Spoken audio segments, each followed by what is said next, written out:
Last month, I spent a week in residency at Space on Ryder Farm in Brewster, New York.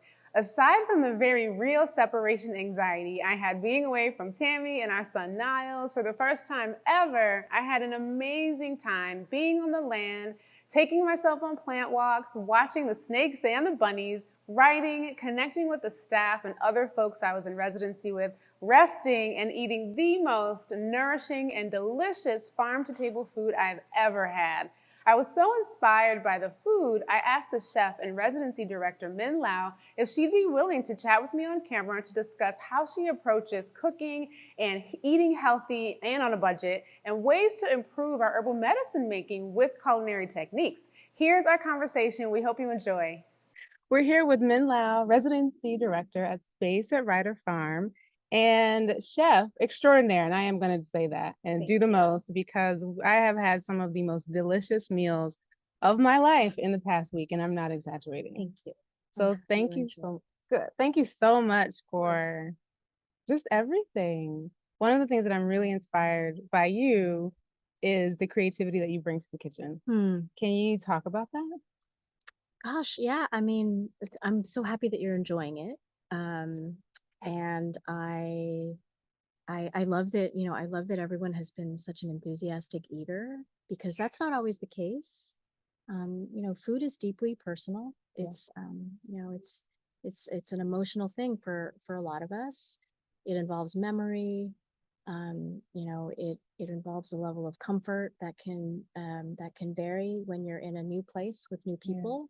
And I mean, I really love our residency, but I also recognize that for a lot of folks who come here for the first time, this is a lot, especially after everything we've gone through globally, right, with COVID and lockdown. For those of us who are introverts, I recognize that this is asking people to be social, to break bread with total strangers. And as fun as and exciting as that can be, it's also important for me and for us at Space to make sure that we are as supportive as possible with that process, with welcoming people. So it's not just about putting a bunch of food on the table and having it feel excessive or having it feel fancy. We always like to say we're not fancy here, but we're generous. And that's a really important distinction to make. As far as creativity goes, I mean, this is a beautiful farm and we're at peak season right now. So I get inspired a lot by just this land and what we produce. But more importantly, I get inspired by you all, by the residents who come here, because we ask questions before you arrive.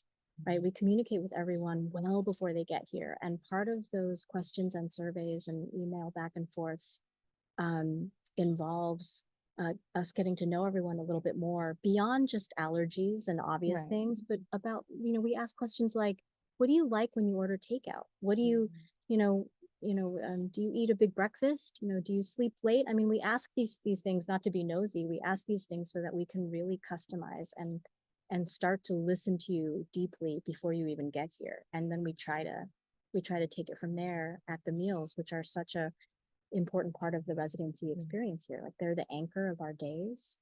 And so when I cook for artists here, I try to take my ego out of it completely. I don't think it really matters what I like to cook. I think it matters what I'm seeing and hearing the reaction is from the group that's here. And so I don't overplan. I don't believe in doing advanced menus. I believe in, sort of home cooking and pantry cooking and seeing what's available, seeing what's accessible, and making sure that there's, of course, nutrient density and a lot of color and a lot of texture, and making sure I'm honoring everyone's dietary restrictions. But beyond that, like, it's really about just starting with a very simple basic meal on day one, and then building from there, watching people, take what they like and maybe avoid what they don't, and getting feedback, and watching people interact with each other.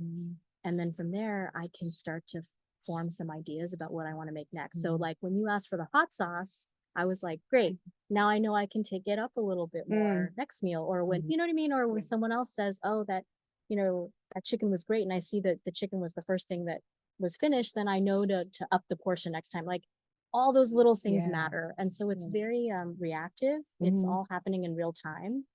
And unlike a restaurant or a supper club, it's not about the chef storytelling and coming up with a vision and, having it be about me. It's really like part of what makes a residency special is that it really is about, the artist and bringing their whole selves, and us like really um, trying to trying to support them in every way that we can. And food's a Yeah. big part of that. It's a huge part of that. Like this is my first residency experience and it's been phenomenal. And like you can really tell the intentionality that all of you have put into it. I remember the survey. I was like, wow, this is really asking. I expected, like you Sure. said, like, okay, I don't have any allergies. Like, Right. what could you possibly want to know? And it Right. was like, oh, I really got to share like how I really like to eat. And it's like, Yeah. and I get to enjoy it because Mm. it's very responsive. I think that we appreciate that. I definitely remember the first day I had a lot of like separation Of anxiety. course. It's a lot. It's a lot. Yeah. And the meals were very grounding. And I'm also glad. knowing that they're healthy is I don't have to worry about that. Right. I don't Right. have to worry about that at all. Right. So thank you Of for that. course. And I mean, and healthy eating doesn't just mean, salads and raw foods, right? I mean, Right. there's a very sort of stereotypical way of thinking about healthy. Um, Here it just means, trying to keep things as sort of clean and green as possible, but still enjoying deliciousness. I mean, we Right. cook lots of lots of meat and chicken and fish. I use butter. I Yeah. mean, of Yeah. course, like we want it to feel we want it to be pleasurable, but at the same time, because we're all living together for the week, Mhm. and because it is about wanting to feel good and productive, and like you said, like feeling healthy. Um i i it's important for us here to not lean into sort of the restaurant style of cooking, which is what I call first date cooking or audition cooking, which Oh. is like, when you go to a restaurant, they only have one chance to cook for you. Yeah. Yeah. Like they don't know if you're That's coming true. back. So I mean, I have a tremendous amount of respect for restaurant chefs, but that kind of cooking is about maximum flavor. It's about Right. maximum excess. It's about, let's make sure they come back. We have one shot to do One this. shot. And that is a different vibe than when you come here. And I know that it's instead of first date, this is like relationship cooking. Yeah. I want to sustain this. I want everyone to feel Mm. good day after day after day and not feel heavy and weighed down. Yeah. And, so it's just a different approach. It is. It is. I want to switch gears for a second. Some of the, like, I think, I know some of our community will be watching. I do this often that health is expensive. Yeah. Yeah. And I have a different approach to that. Like, I think getting healthy is expensive, being healthy, not necessarily so, because you're in this place of Sure. maintenance. But how can we help the folks who are transitioning from that state, who are walking themselves toward well-being and like Right. just offering encouragement and inspiration that you can make small changes It's that true. that don't break the bank. It's true. It's impossible to talk about food and cooking without talking about money, Yeah. right? I mean, just Yeah. impossible. And I think, first of all, we have to be upfront about the fact that change is really hard and Yeah. change takes time. And I know that sounds like a bumper sticker, but it's so That's true. true. It's so true. And so first step is like, forgive yourself. Mm. Like, we're all trying. Mm-hmm. And it's not about getting the best, Mm-hmm. right? It's not about um it's not about marketing. Mm-hmm. It's more about sort of deconstructing what our favorite foods are, whether it's what we grew up with or what appeals to us, and thinking about sort of more nutrient dense ways to prepare those foods. I know that for a lot of us, time is Yeah. time is really important, a Right. factor, when it comes to meal planning.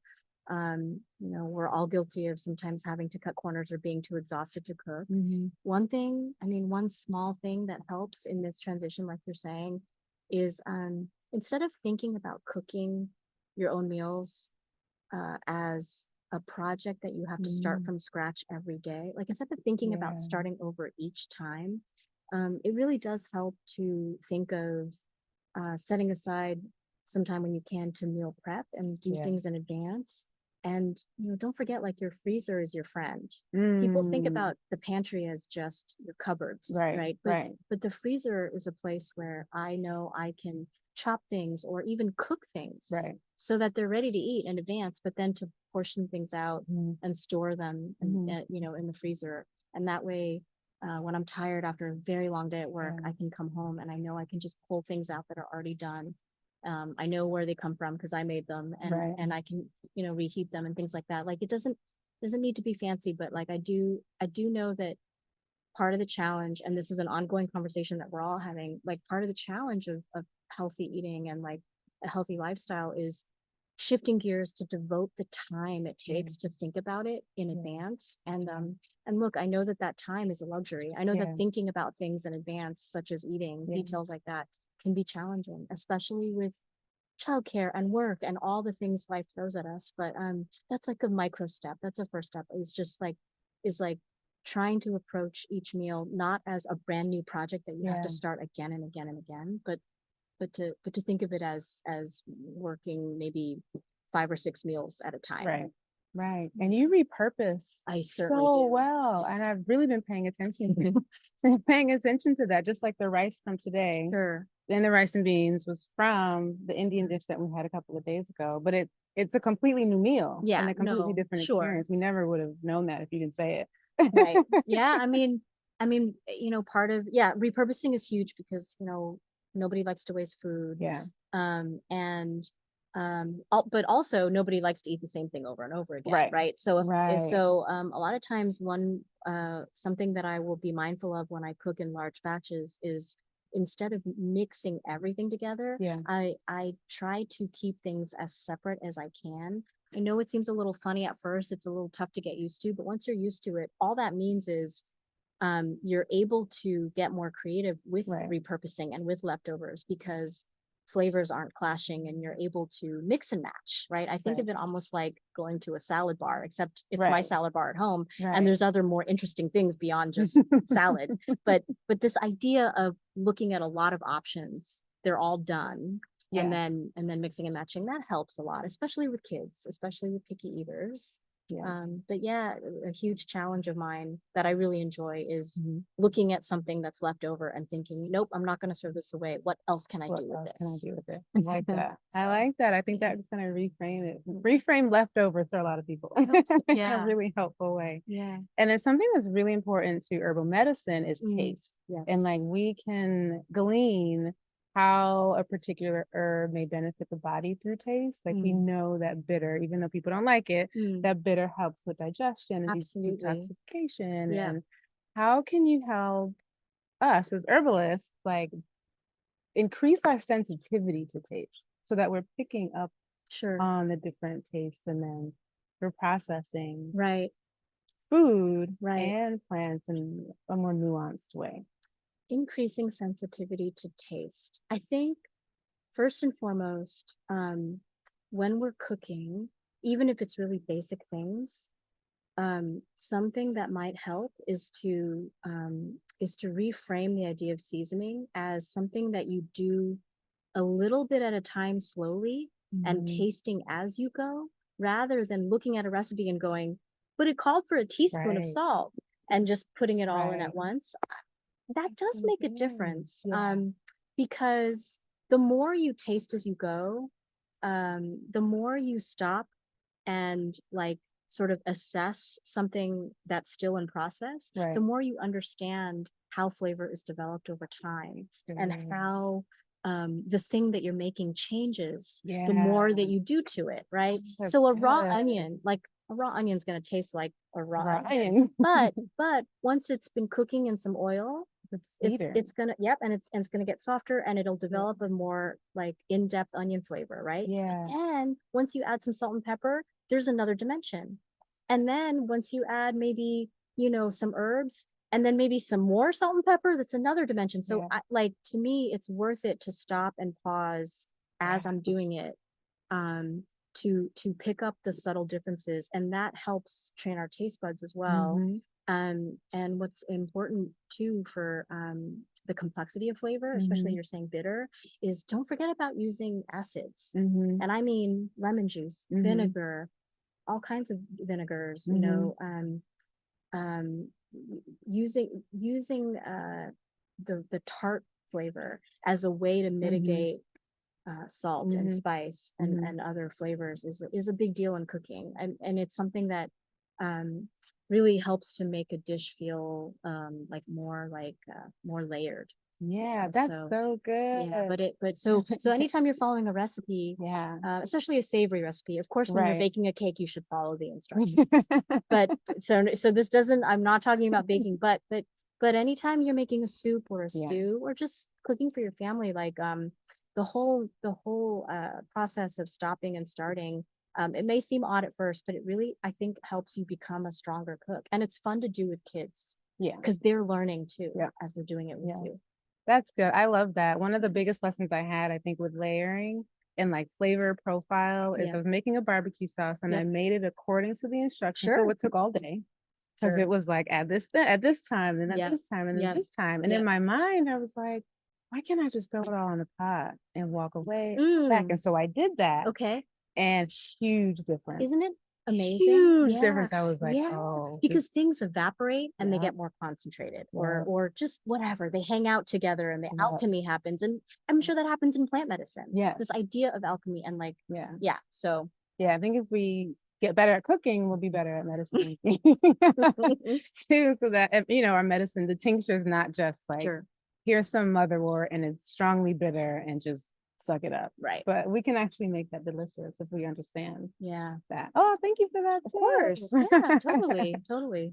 And then I thought I had one other question, but it left me. So, and I don't want to take up too much of your time, but I really appreciate everything that you've done to help us stay nourished and feel at home while we're away from home. It really has been amazing. I'm so glad you've enjoyed your time here. Really it's been, I mean, this is always, you know, this is always my favorite part of the gig is really getting to know people in a way that I know would normally never happen outside of this situation. There's so much small talk in the world.